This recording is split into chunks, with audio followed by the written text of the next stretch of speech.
Welcome to the latest edition of Career Videos by the Knowledge Academy. Our today's video is about the project lifecycle phases in depth.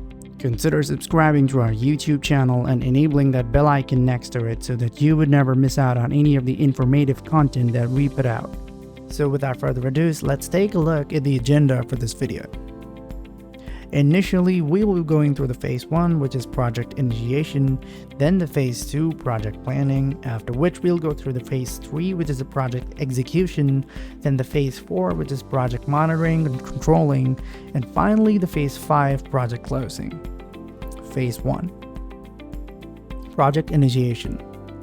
The performance of the project team during the initiation phase is critical as it may result in the project's approval, delay, or even rejection.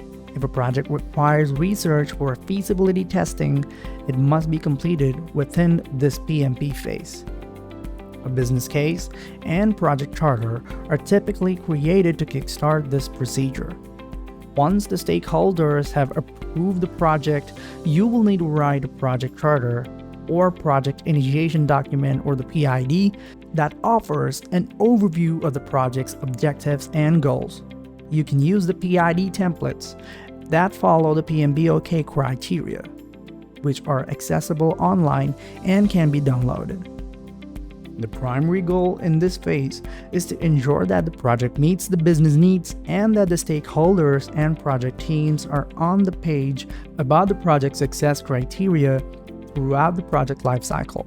It is important to include internal and external stakeholders for the best outcomes.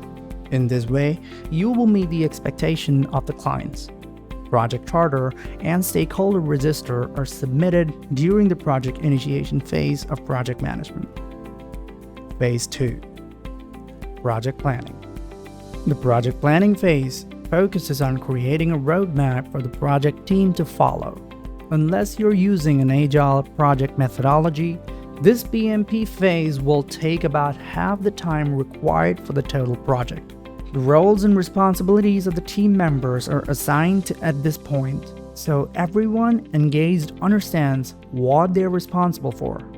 To ensure that the project stays on track and schedule, project manager will determine the scope statement, technical requirements, project timeline, work breakdown structure, milestones, NAT chart, communication plan, and risk management plan. There are various approaches for establishing project goals, but SMART and CLEAR are the most common. Let's go through them. SMART goals. The SMART goals involve the specific. To set clear goals, you must answer what, who, where, when, which, and why. Measurables. Develop standards for measuring the success of an objective. Attainable. Determine the most essential goals and the steps required to accomplish them. Realistic. You should be willing and capable of working towards a certain objective. Time. Establish a timetable for achieving the set goal. Now let's go through the clear goals. The clear goals include the collaborative. The goals defined should encourage the project teams to work together. The limited. Goals should be limited in scope and time to keep the things manageable. Emotional. Goals should tap into workers' passion to improve the job quality. Appreciable. Break primary goals into smaller chunks that can be completed quickly. Refinable. Be flexible and revise goal when the new changes occur in the project.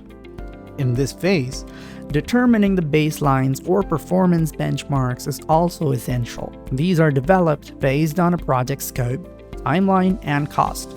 Baseline is required to establish whether or not a project is on schedule. Phase 3. Project execution. Project execution is the phase where the project team performs the bulk of the work. Project manager has to ensure efficient workflows and monitor the project team's progress.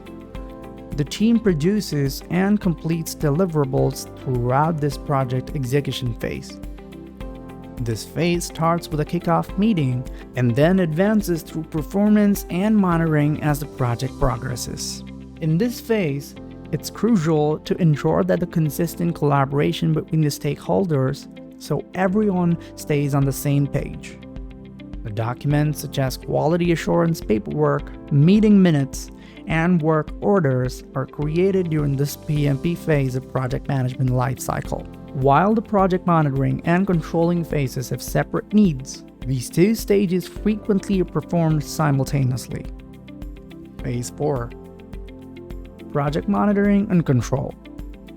The execution phase and this phase simultaneously ensures that the objectives and deliverables are met. Under this phase, you can monitor progress by tracking project performance and reviewing it to ensure it aligns with the project scope. In the project monitoring and controlling phase, you must keep track of your change management documents, QA checklists, spending records, and the team's timeline. During this phase, the manager is also in charge of quantifying the effort and expenses of the process. This tracking guarantees that the project stays under budget and is also helpful for the future projects. The project managers use the key performance indicators of the KPIs to assess whether or not the project is on schedule, and they are 1. Quality deliverables, 2. Project objectives, 3. Project performances, 4. Timeline and cost tracking.